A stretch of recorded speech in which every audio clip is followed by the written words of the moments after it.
Madam Weng, Madam Secret, Madam at madaming alam na isi-share sa inyo mga pangga. Basta wag nyo lang kalimutan mag-follow, like, comment, share sa aking YouTube. Madami tayong mga pag-uusapan at marami din akong isi-share mga pangga, madiskarte sa buhay at kung paano maghanap buhay.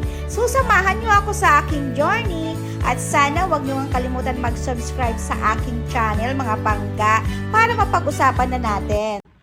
So, hello mga pangga, gagawa tayo ngayon ng sabon na cold process. So, kailangan mga pangga, kailangan i-prepare natin yung mga container bowl natin mga pangga. Kasi, hindi, kung ang oil mo ay olive oil, dapat hiwa-hiwalay. Kasi pag nagkamali ka, mahirap. Halimbawa, nilagay mo na lahat dyan, ang oil at tinimbang, pwede kang magkamali. So, hindi mo na siya maihiwalay kung nagkamali ka sa olive oil or nasobrahan ka. Diba? So, kailangan isa-isa na ang pagtimbang ng ating mga oil. Yan yung pinaka-importante, yung tamang timbang. So, yan. So, kailangan bumili kayo nito ng may nguso na. So, mga pangga, ayan na, nai-ready na natin ang ating mga oil, mga pangga. At syempre, yung mga gagamitin pa natin. At wag nating kalimutan lagi ang magkaroon tayo ng ating recipe. Ang recipe, ang pagtimbang ng mga oils at para makuha mo yung lye solution at yung water, kailangan mayroon tayong lye calculation recipe na na-calculate na natin sa lye calculator. So, ayan, kung napansin nyo, yan yung ating olive oil natin. So, ang olive oil natin dyan, mga pangga, is 360 grams. Tapos, ang atin virgin coconut oil, 270 grams. Tapos, yung sunflower natin, 180 grams. And then, yung ating castor oil ay 90 grams. Total nito ng oil ko is 900 grams. So, kailangan nakikita mo dyan sa ating lye calculator. Tama. Para makuha natin ang ating grams sa water at saka lye solution. So, yung water natin, natimbang ko na yan ng 342 grams. Ang lye solution natin ay 127.351 grams. So, 127. So, ayan mga pangga, yung lye solution, sa baba ko na siya imimix kasi syempre, kailangan natin ng open at saka ventilated na area at kailangan nakasuot tayo ng ating protection na personal protection equipments like gloves, goggles, and then long sleeve. So, napaka-importante yan kasi may init. So, yan mga pangga, kung napapansin nyo, ayan, eto na yung pang-anim natin na araw sa journey sa paggawa ng sabon at umabot na tayo sa tinatawag na cold process. At syempre mga pangga, mayroon tayong mga additives. So yung additives natin, may colloidal oatmeal na 2 tablespoon. And then yung pure honey na 1 tablespoon. And then tea tree essential oil na 15 grams.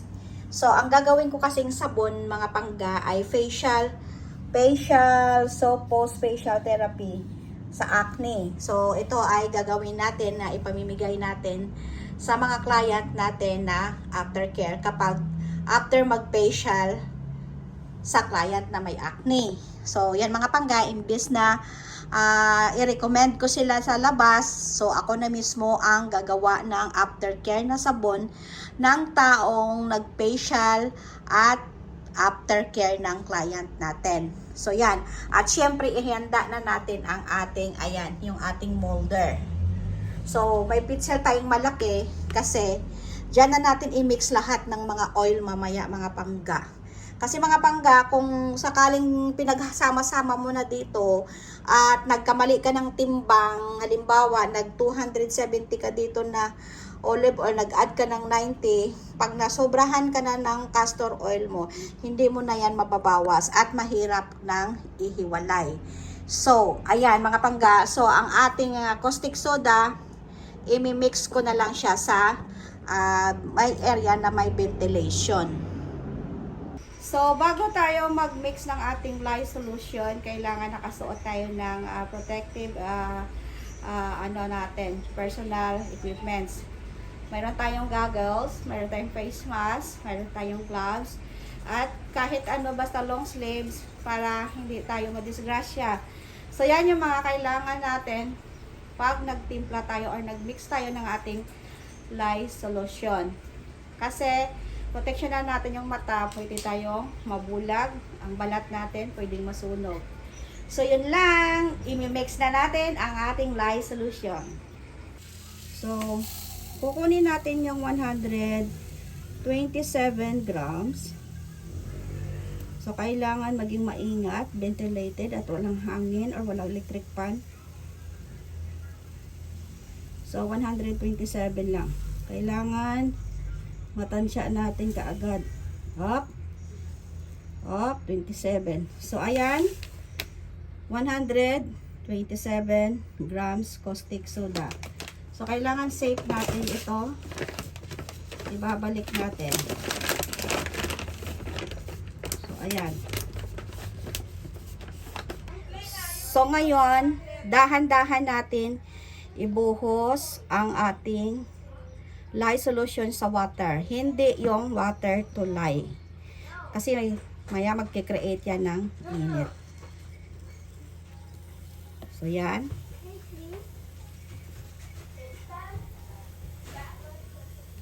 So, kailangan maging maingat.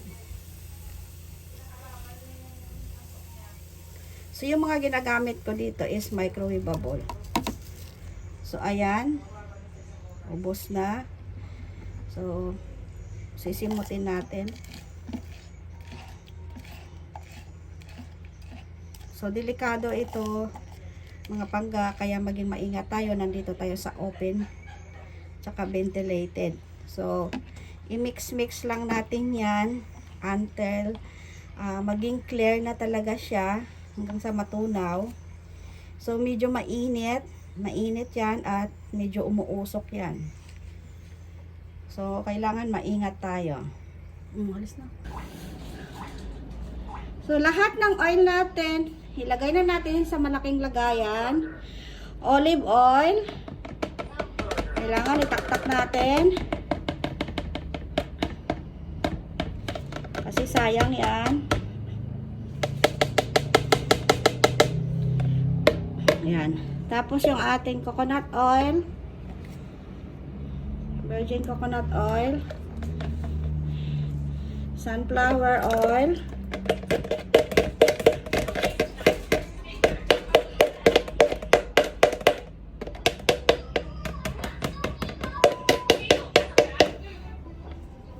tapos yung ating castor oil.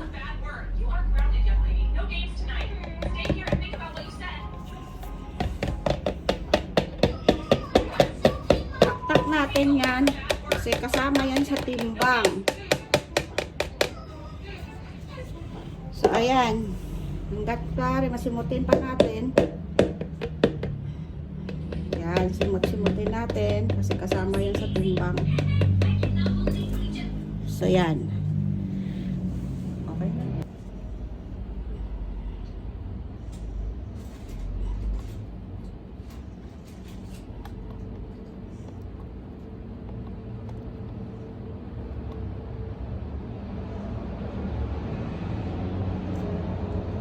Test natin yung init.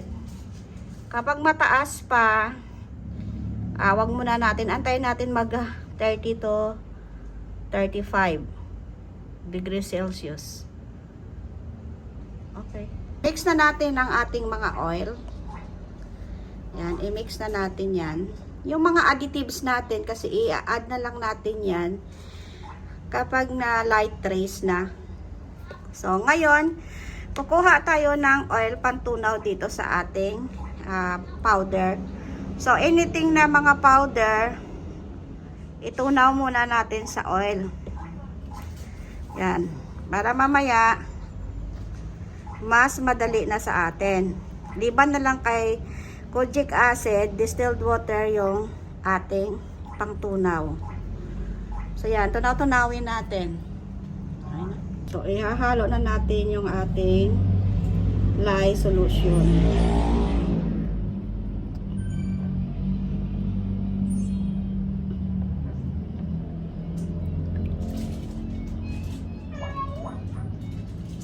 So, yan. Medyo safe na tayo pagka nandyan na yung silay. Unlike kanina, pag nagtimpla tayo, delikado masyado. Kasi umausok.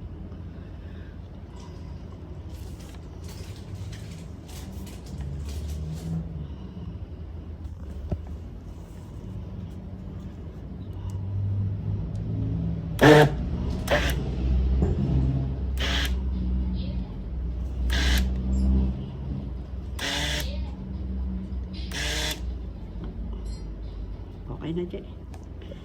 Sa molder. Pero kailangan tak-tak natin yan.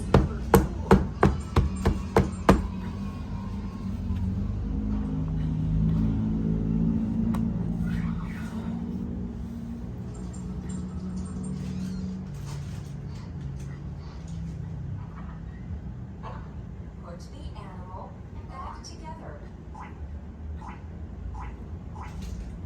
Lion. You did it.